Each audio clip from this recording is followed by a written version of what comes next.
আসসালামু আলাইকুম প্রিয় দর্শক, রুবেল টেক বিডি চ্যানেলের পক্ষ থেকে আমি রুবেল হোসেন আপনাদেরকে জানাই অসংখ্য ধন্যবাদ। প্রিয় দর্শক, আবারও হাজির হলাম গুরুত্বপূর্ণ বেশ কিছু ভিডিও নিয়ে আপনাদের মাঝে। দর্শক, অবশ্যই ভিডিওটি শেষ অবধি দেখবেন। দেশ এবং দেশের বাইরে হলে সেটিও কমেন্ট বক্সে লিখে জানিয়ে দেবেন। দর্শক, আপনাদের কাছে একটি অনুরোধ, আপনারা যদি এই চ্যানেলে নতুন হয়ে থাকেন অবশ্যই চ্যানেলটি সাবস্ক্রাইব করে পাশে থাকা বেল বাটনটি অল করে দেবেন, কারণ পরবর্তী নতুন কোনো ভিডিও আপলোড করলে নোটিফিকেশন যাতে দ্রুত আপনাদের কাছে পৌঁছে যায়। প্রিয় দর্শক, আর দেরি নয়, মূল ভিডিওতে যাওয়া যাক। আসসালামু আলাইকুম।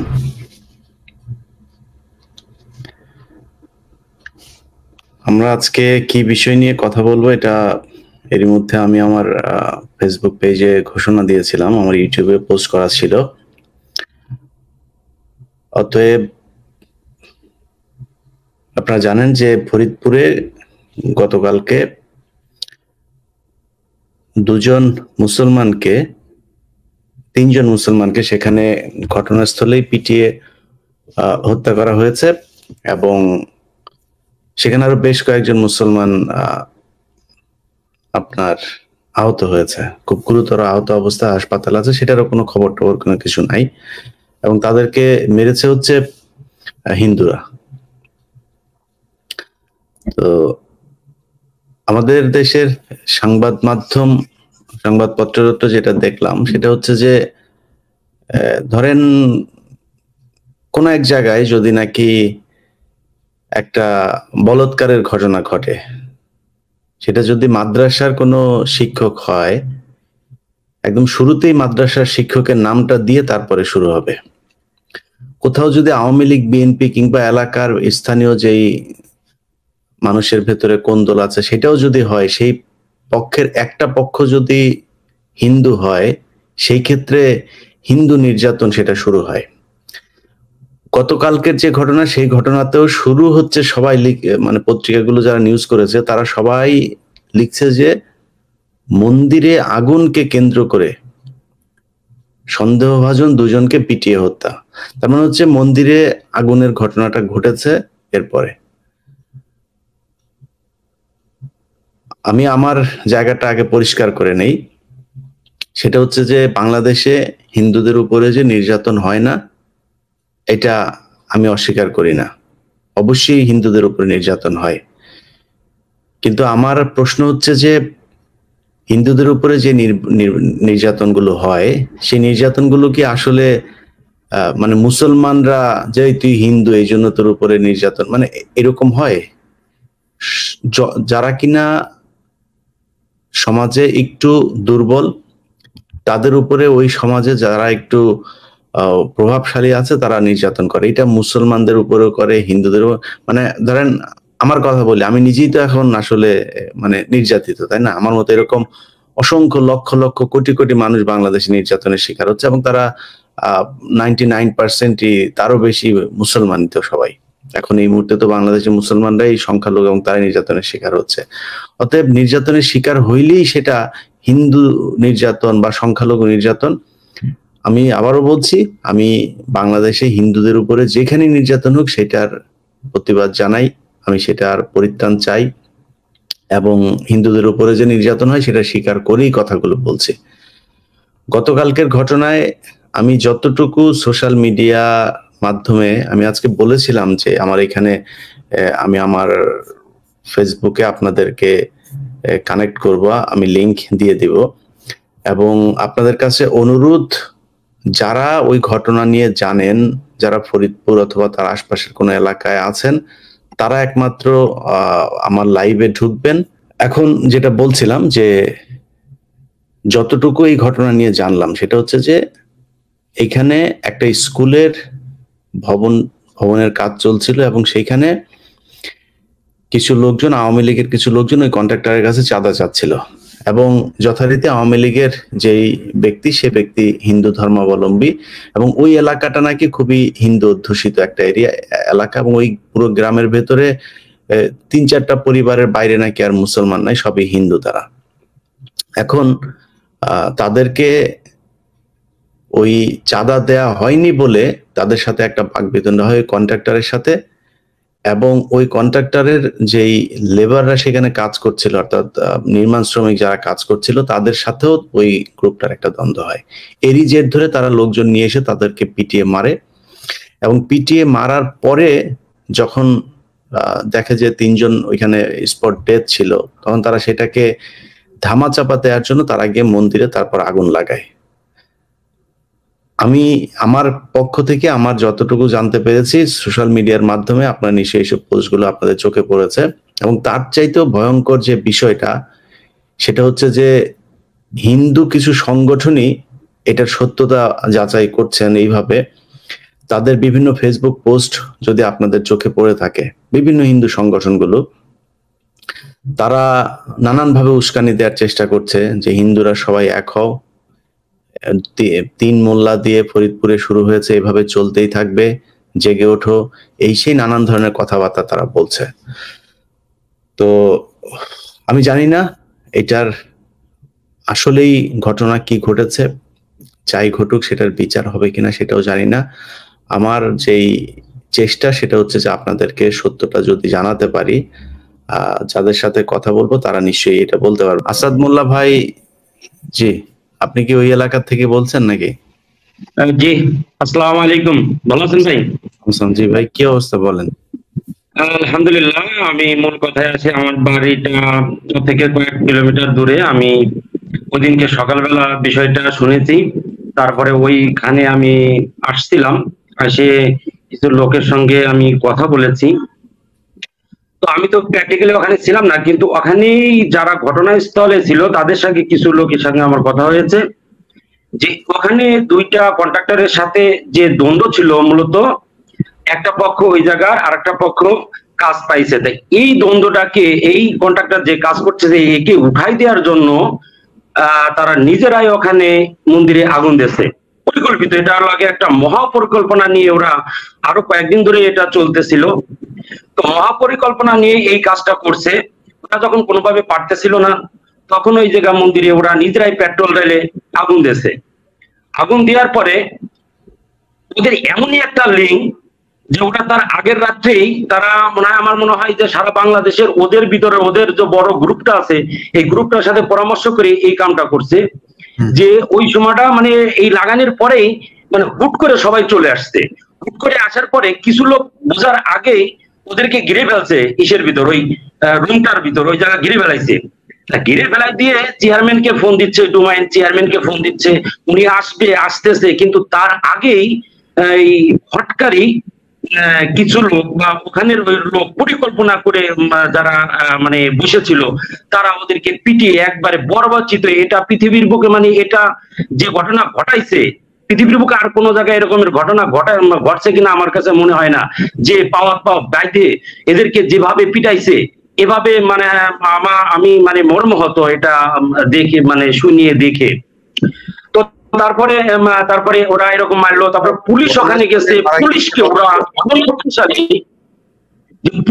আক্রমণ করছে, পুলিশকে ঘন্টা 3 মতন অবরুদ্ধ করে রাখছে। পরে 3টা থানা এবং বিডিআর এসে তাদেরকে আবার রক্ষা করছে। তলি বোঝেন ওরা কি পরিকল্পনা করে ওরা এটা করছে। আমার কাছে যেটা মনে হলো, আমি ওখানে এটা অবশ্যই ঊর্ধ্বতন কোন কর্মকর্তা, ঊর্ধ্বতন কোন লোকের এটা পরিকল্পনা। কারণ আমাদের একটা নিরস্ত্র একটা আন্দোলন চলতেছে, ভারত আমাদেরকে যেভাবে নিষ্পেষিত করতেছে। আসলে আমাদের দেশের এই যুবক বা আমাদের দেশের আমাদের মতন লোকরা আসলে কিছু লোক বুঝছে আর কিছু লোক বুঝতেছে না। এখন বুঝতেছে যে কিভাবে এরা পিটাচ্ছে এবং সামনে কিভাবে পিটাবে। তার নমুনা রাজশাহীর ওই ভদ্রলোক, ইসকনের যে নেতা, উনি যে পোস্ট গুলা দিছে, এটাও দুঃখজনক। এই শক্তিগুলা ওরা কোথায় পাচ্ছে? অবশ্যই ভারতীয় এই শক্তি দিচ্ছে। আমি ওই জায়গাও যেটা আমি লক্ষ্য করতে পারছি। ভাই, মারা গিয়েছে কতজন ওখানে? স্পট ডেথ হয়েছে কতজন?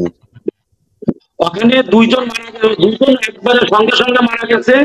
আর বাকি 3 জনকে নিয়ে গেছে ফরিদপুর। এখনো তারা অসুস্থ রয়েছে, তাদের অবস্থাও বেশি একটা ভালো না, তারাও বাঁচবে কিনা সন্দেহ। আসসালামু আলাইকুম ইলিয়াস ভাই, আমার শ্বশুর বাড়ি কামারখালী। আমাদের আত্মীয় স্বজনের জমি আছে ডুমাইন ইউনিয়নের মাঠে। আমি ওই বিষয়ে মোটামুটি জানি। এই এলাকাটা আসলে হিন্দুদের এত শক্তিশালী যে আপনার ওইখানে মুসলমান বড় অসহায়। এই ডুমাইনের লোক, এরা যে 5টা গ্রাম আছে, এখানের 5টা গ্রামের হিন্দু মানুষ এরা ছোটখাটো একটা ভারতকে মিনি ভারত মনে করে। তো এই মাঠের গরু যদি ওদের সীমানায় ঢোকে না, ওই গরু আর ফেরত পাওয়া যায় না, মানে এত শক্তিশালীরা। তা এরা মুসলমানের উপরে অনেক আগের থেকে এদের এরকমের আক্রমণ করার মতো অনেকবারই আক্রমণ করে। এখানে পুলিশও যায় কিছু করতে পারে না। যেমন আপনি দেখছেন, যেখানে পুলিশ যাওয়ার পরে পুলিশ অবরুদ্ধ করে রাখছে, পরে বিজিবি রাজবাড়ি থেকে মাগুরা থেকে পুলিশ যায়, তারপর তাদেরকে ছাড়া আনিছে। তো এখানের হিন্দুরা এতটা শক্তিশালী এরা মনে করে, এরা ছোটখাটো একটা ভারত মনে করে যে আমরা ভারতে আছি। আসসালামু আলাইকুম ওয়া রাহমাতুল্লাহি ওয়া বারাকাতুহু। যারা দেখছেন তাদেরকে ধন্যবাদ। আমি মুফতি রিয়াজ বিন জায়েদ, আমার গ্রামের বাড়ি মধুখালী থানার ডুমাইন ইউনিয়নে, ডুমাইন পশ্চিমপাড়া। আর যে ঘটনাটা ঘটেছে, আমাদের মাঝখানে একটা মাঠ আছে, ওই আমাদের বাড়ি থেকে ওই অঞ্চলটা দেখা যায় 1 কিলোমিটার, ওই পুরোটাই মাঠ। আর আমরা ওই এলাকার বাসিন্দা। আমিও ওই দিন বাড়িতেই ছিলাম। সন্ধ্যার পর থেকে আর কি একটু শব্দ আসতেছিল, ওইখান থেকে আওয়াজ আসতেছিল। আমরা বন্ধু বান্ধব নিয়ে, আমার চাচা ভাইদেরকে নিয়ে আমি একটা রুমের ভিতর আমরা গল্প করতেছিলাম। তা আমাদের এই এলাকায় 2টা গ্রুপ আছে আর কি। একটা চেয়ারম্যান, সাবেক চেয়ারম্যান, বর্তমান চেয়ারম্যান। তা আমার পাশেই বর্তমান চেয়ারম্যানের একজন লোক, আমরা একসাথেই গল্প করতেছিলাম। তার কাছে একটা ফোন আসে।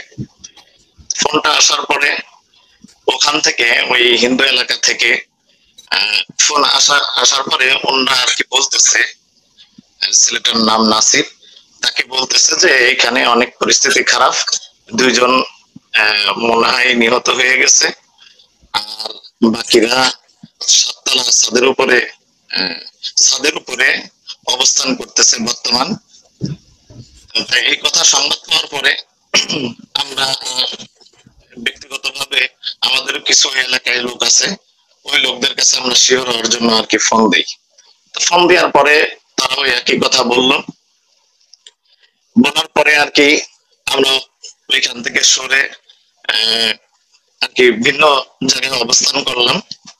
অবস্থান করার পরে আমাদের কিছু লোক ওই অঞ্চলে যাওয়ার জন্য প্রস্তুতি গ্রহণ করলো।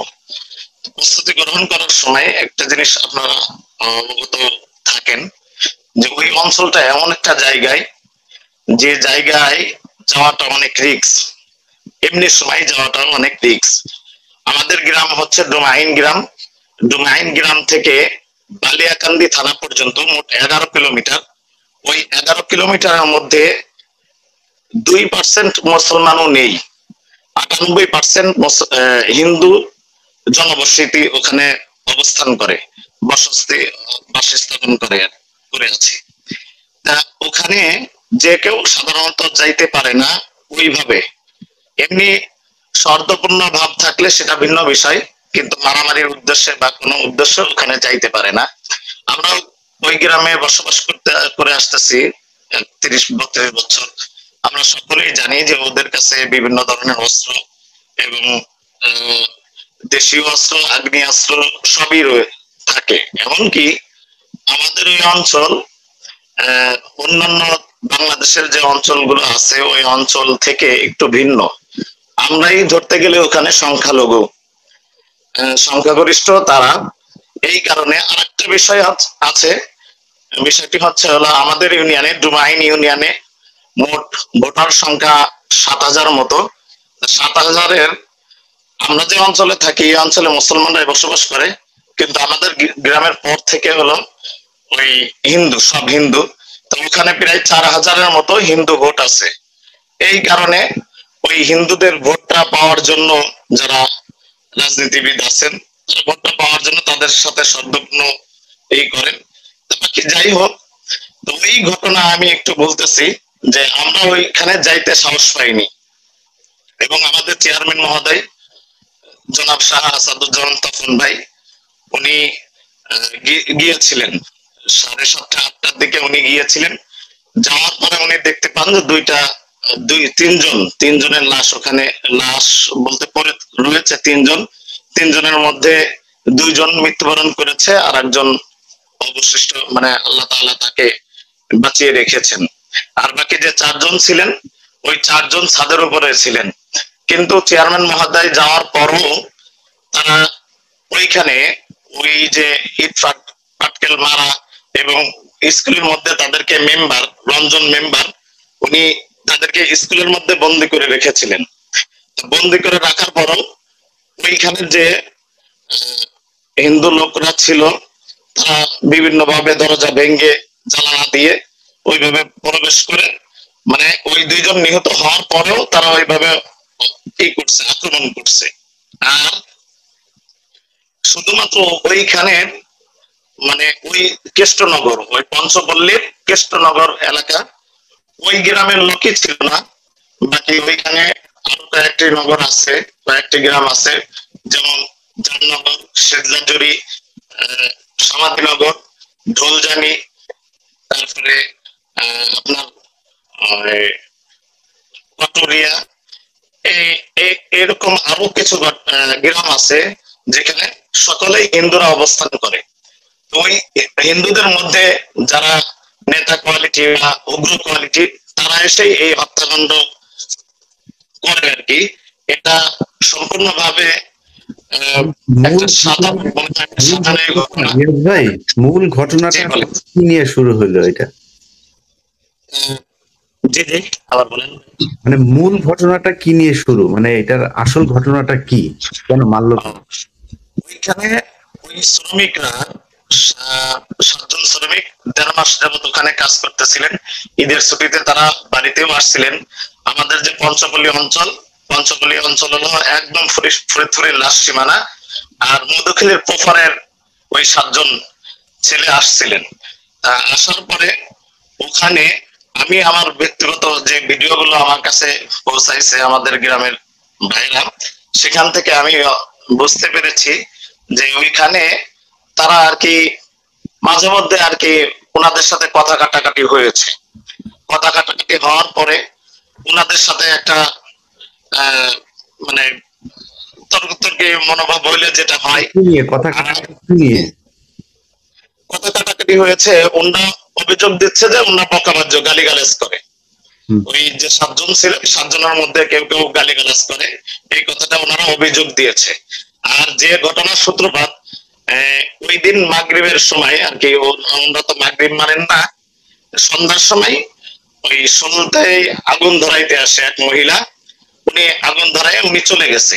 চলে যাওয়ার পরে ওখানে যখন আগুন ধরে চলে গেছে, তখন যে মহিলা আগুন ধরাইছে সে পরবর্তীতে একটা ভিডিওর মাধ্যমে তিনি প্রকাশ করছেন যে ওই স্থানে ওনারা ছিলেন না, ওই যে 7 শ্রমিক ওনারা ছিলেন না, ওনারা স্কুলের মধ্যে রান্না করতেছিলেন। আগুন ধরালো যে মহিলা, উনি কি হিন্দু না মুসলমান? হিন্দু ছিল। উনি স্কুলের এখানে এসে আগুন ধরাইছে প্রথমে? না, আগুন না, মানে সন্ধ্যায় যে বাতি জ্বলায় আর কি। ওকে। মন্দির স্কুলের মানে একবারেই কাছাকাছি সংশ্লিষ্ট আর কি মন্দির আগুন দিল আছে যে।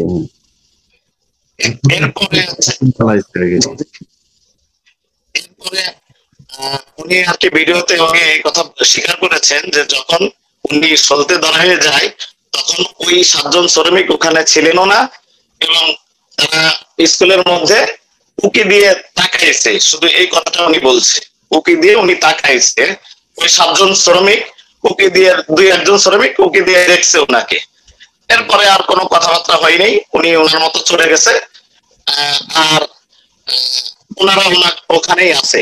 আমাদের কাছে যারা ফোন দিয়েছিল যে এই ঘটনা ঘটছে, তারা বলছে যে ওখান থেকে দৌড় দিয়ে পলাইছে বিধায় আমরা তাদেরকে সন্দেহবশত ধরে মারছি। কিন্তু অবস্থান দেখে যতটুকু বোঝা যায় ভিডিও এবং তাদের স্বীকারোক্তিমূলক জবানবন্দি থেকে যেটা বোঝা যায় যে ওনারা স্কুলের মধ্যেই অবস্থান করতেছিল এবং তারা রান্না বান্না করতেছিল, যাবতীয় তাদের কার্যক্রম করতেছিল। কথা কাটাকাটি হয়েছে, সকালবেলা হয়েছে এবং বিকালে হয়েছে, এটা সত্য কথা। এখন ওই কথা কাটাকাটি কি নিয়ে হয়েছে এটা আমার জানা নেই। ওইখানে আমাদের অঞ্চলের কিছু মানুষ বলতেছে যে হয়তো চাঁদার দাবি করছে এই জন্য, আর কিছু মানুষ বলতেছে যে হয়তো কোনো মহিলাকে ওই 7 জন শ্রমিকের মধ্যে কেউ হয়তো খারাপ কথা বলে থাকতে পারে, বাজে কথা বলে থাকতে পারে, এই জন্য তাদের সাথে একটা কথা কাটাকাটি হয়েছে। সাহেব, আপনার কোনো হোয়াটসঅ্যাপ নাম্বার আমি পেতে পারি? আমার জি জি জি সেটা কি পাবলিকলি বলা যাবে একটু? আমি পাবলিকে না দিলেই ভালো হয়, কারণ বিষয়টা হচ্ছে আমি অনেক আমি লাইভে আসছি। ওকে, আমি একটু বলে রাখি, জি আমাদের গ্রামে একজন লোকও এই বিষয়ে একটা পোস্ট দেয়নি। মানে আমাদের একটা সম্ভ্রান্ত গ্রাম, যেখানে আমিও চেষ্টা করেছি ভাই, আমি চেষ্টা করেও পাই নাই। মানে অনেকেই খুব ভয়ের ভেতর। আমি খুব আশ্চর্য হয়েছে যে এটা বাংলাদেশ নাকি ভারত, আমি ওই এলাকার মানুষজনের বক্তব্য বুঝতে পারলাম না। যাই হোক, আপনি যদি পারেন আমার 15 minutes bd@gmail.com এখানে একটু আপনি একটা ইমেল করেন, আমি ওখানে আপনার সাথে কন্ট্যাক্ট করবো। মমিন ভাই, আপনি নাজমুল ভাই বলেন, কি কোত্থেকে বলছেন বলেন। আমি ওই এলাকার নিয়ে যদি স্পেসিফিক কেউ না থাকেন আমি কাউকে অ্যাড করব না। হ্যাঁ বলেন।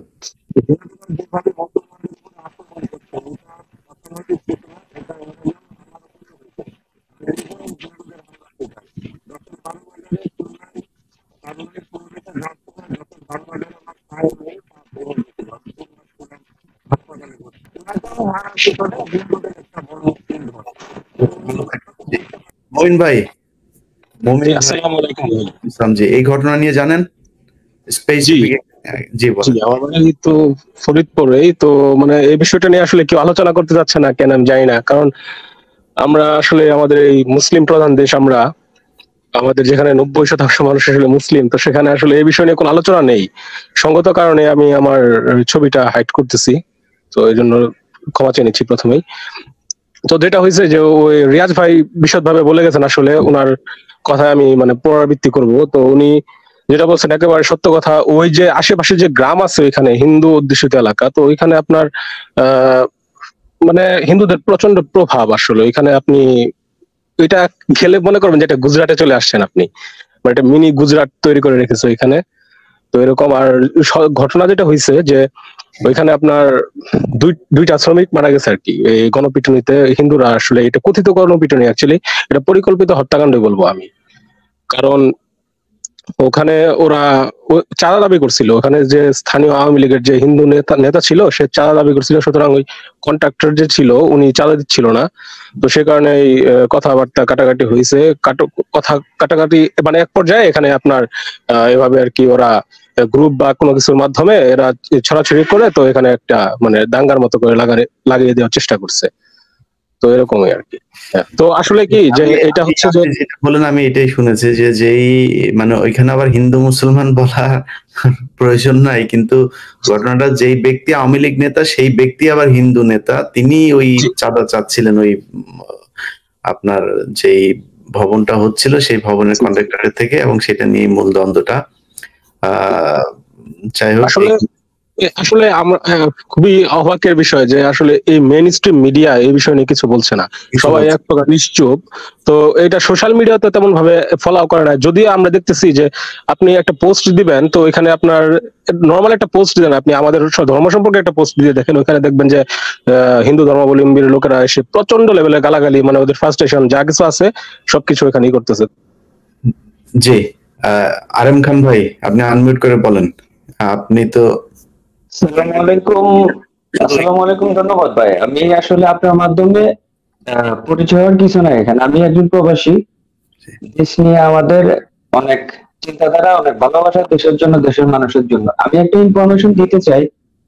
ফরিদপুরের এই ঘটনায় যে ঘটনাটা ঘটানো হয়েছে এটা পরিকল্পিত ভাবে, আপনারা সবাই জানেন। কিছু মানুষের অবগতির জন্য আবারও জানানো হচ্ছে যে বাংলাদেশে হিন্দু সম্প্রদায়ের মানুষের ইয়াং জেনারেশনের একটা সারা দেশ ভিত্তিক একটা স্ট্রং মেসেঞ্জার গ্রুপ আছে, যে গ্রুপের মাধ্যমে ওদের এই কার্যক্রমগুলো ভারত থেকে তাদেরকে দিক নির্দেশনা দেওয়া হয় এবং সেই অনুযায়ী তারা কাজ করে। তার একটা বড় উদাহরণ হলো তারা ইতিমধ্যেই একটা ঘটনা অলরেডি তৈরি করছে, এটা সাম্প্রদায়িক দাঙ্গা সৃষ্টি করার জন্য, যেখানে আমরা ভারতের পূর্ণ বয়কট আন্দোলন নিয়ে সর্বোচ্চ কাজ করছি।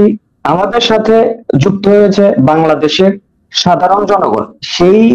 সেই মুভমেন্টটাকে অন্যদিকে ঘোরানোর জন্য হাসিনা তথা মোদির দাসত্বর যেই মোদির বাচ্চারা আছে, এই মোদির বাচ্চাদের কার্যক্রম এটা। আমি আরো সচেতন করতে চাই আমাদের বাংলাদেশের বোনদের, বাংলাদেশের মাদের, আপনারা আপনাদের সন্তানদের গাইডেন্স করুন।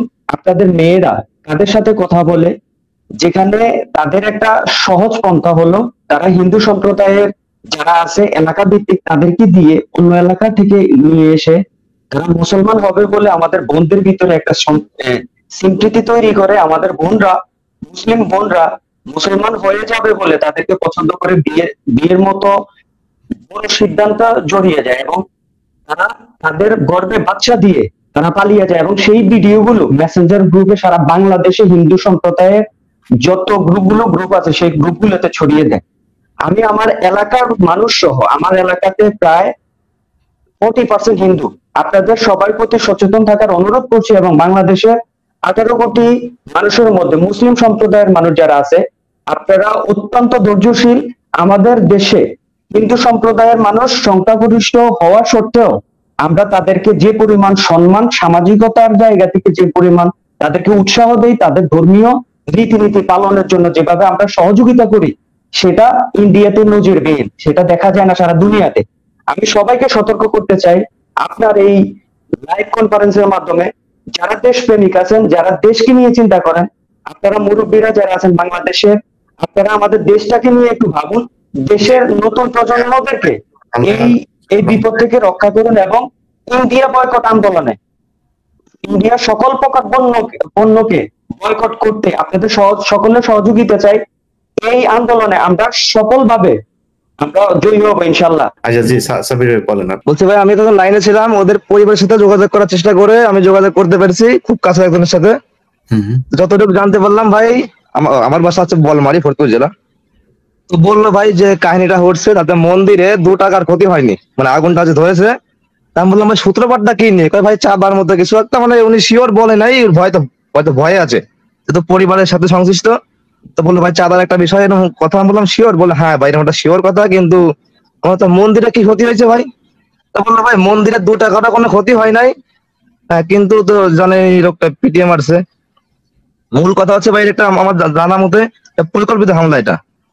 কারণ ওরা যে এলাকায় কাজ করছে ভাই, ওখানে মনে করেন 100% হিন্দু, ওরা শুধু 7 জন বা 8 জন বাইরের লোক ছিল মুসলমান জানা মতে। তো কারো তো ভাই বাপের ঘরে কোনো ক্ষমতা নেই যে বাইরে থেকে এসে কারো মন্দিরে বা কারো মসজিদে বাইরে থেকে হামলা করতে পারবে। ভারতের যে ষড়যন্ত্র, এটা নতুন কিছু না, তারা এই ষড়যন্ত্র বহুদিন ধরেই করছে। তো এখন আমরা বলতে বলতে আমরাই সংখ্যালঘু, আর যে কথাগুলো আজ থেকে 5-7 বছর আগে বলছিলাম সেই ঘটনাগুলো এখন আপনারা যারা দেশে আছেন তারাই জানেন কি অবস্থা বাংলাদেশের। আমি সবশেষে, সবাই এখানে হিন্দুদের বিরুদ্ধেই কথা বললেন, আমি হিন্দুদের পক্ষেও কিছু কথা বলি। আমার বিশ্বাস, আমি রং হইতে পারি, কিন্তু আমার বিশ্বাস যে বাংলাদেশের অনেক হিন্দু মানুষ এগুলোকে ঘৃণা করেন এবং আপনারা একটা সবার সাথে মিলে মিশে একটা সুন্দর সমাজ তৈরি করতে চান। সেই সমাজে আপনারা অসাম্প্রদায়িক একটা বাংলাদেশে থাকতে চান, কিন্তু অসাম্প্রদায়িকতার নামে শুধুমাত্র মুসলমানদের উপরে, মুসলমানদের ধর্ম নিয়েই গতকালকেও একটা তাদের অনুষ্ঠান দেখলাম, সেখানে রামদা, চাপাতি, বড় বড় দেশীয় অস্ত্র শস্ত্র নিয়ে তারপরে তারা সেই উল্লাস করছে। তো এটা তো ধর্মীয় যদি নাকি তাদের অনুষ্ঠান হয় আমাদের মানতে হবে, কিছু করে। কিন্তু সেম কাজটা যদি আজকে হুজুররা মনে করেন যে মাথায় টুপি দাড়ি দিয়ে তারপর যদি কেউ এরকম অস্ত্র শস্ত্র নিয়ে যদি একটা মিটিং মিছিল করতো, সেটা নিয়ে তো সারা পৃথিবী উলট পালট হয়ে যাইতো, তাই না? অতএব এই অসাম্প্রদায়িক না, আমরা অসাম্প্রদায়িক মানে অসাম্প্রদায়িক। হিন্দুরা হিন্দুদের ধর্ম পালন করবে, হিন্দুদের উপরে কোনো নির্যাতন হলে সেটার সাথে সাথে অ্যাকশনে যাইতে হবে। মুসলমানদের উপরে ঠিক একইভাবে যদি কোনো নির্যাতন হয় সেটাকেও ধর্মীয় সাম্প্রদায়িক হামলা হিসেবেই দেখতে হবে। ফরিদপুরের যে ঘটনা ঘটেছে, আপনাদের যার যেটা মনে হয়, আমার যেটা মনে হয়, এইসব ঘটনা দিয়ে আপনাদের অনুভূতি, এই অনুভূতিগুলোকে নষ্ট করা হচ্ছে। যেটা অনেক আগে আমি এই কথাটা বলেছিলাম যে ছোট ছোট ছোট ছোট ঘটনা দিয়ে আস্তে আস্তে আস্তে আস্তে উপরে উঠবে। কালকে 2 জন 3 জন, এরপরে 20 জন, তারপরে 200 জন, 2000 জন, 2 লাখ জন মেরে ফেলবে। তাতে আমার কিচ্ছু বলার থাকবে না। আমি খুব অবাক হচ্ছি, আমার মাধ্যমে আমি দু একজনের সাথে ওই এলাকার সাংবাদিকের সাথে কথা বলার চেষ্টা করেছি। একজন সাংবাদিক বলছেন যে ভাই আমি যদি এটা নিয়ে বলি তাহলে আমার সমস্যা হবে, আমি চাকরি করতে পারবো না। এটা কি বাংলাদেশ না গুজরাট আমি জানি না, এটা উত্তরপ্রদেশের মতো করে আমাদের মানুষজন কথাবার্তা বলছে। এখানে অনেক মানুষজন সেই এলাকা থেকে আপনাদের সামনে কথা বললো যারা কিনা সরাসরি চেহারা দেখাতে পারছে না। তো যাই হোক, আমরা কোন বাংলাদেশের দিকে যাচ্ছি এর কোনো সলিউশন আমার কাছে নাই। প্রতিবাদও করতাম, এখন প্রতিবাদও করি না, জাস্ট মানুষকে জানানোর জন্য, কারোর পক্ষে বা বিপক্ষে কিছু বলার জন্য আপনাদেরকে, আমার যেহেতু একটা প্ল্যাটফর্ম আছে এটার মাধ্যমে আপনাদের জানানোর চেষ্টা করলাম। জানি না আপনারা কে কতটুকু বুঝতে পেরেছেন, জানতে পেরেছেন। আমি প্রত্যাশা করেছিলাম এখানে কোনো হিন্দু ভদ্রলোক চাইলেও অ্যাড হইতে পারতেন, আপনি আপনারটা জানাতেন। আমরা একটা সুন্দর সুশৃঙ্খল শান্তির একটা দেশ চাই যেখানে হিন্দু মুসলমান সবাই একসাথে মিলেমিশে বসবাস করবে। আল্লাহ হাফেজ।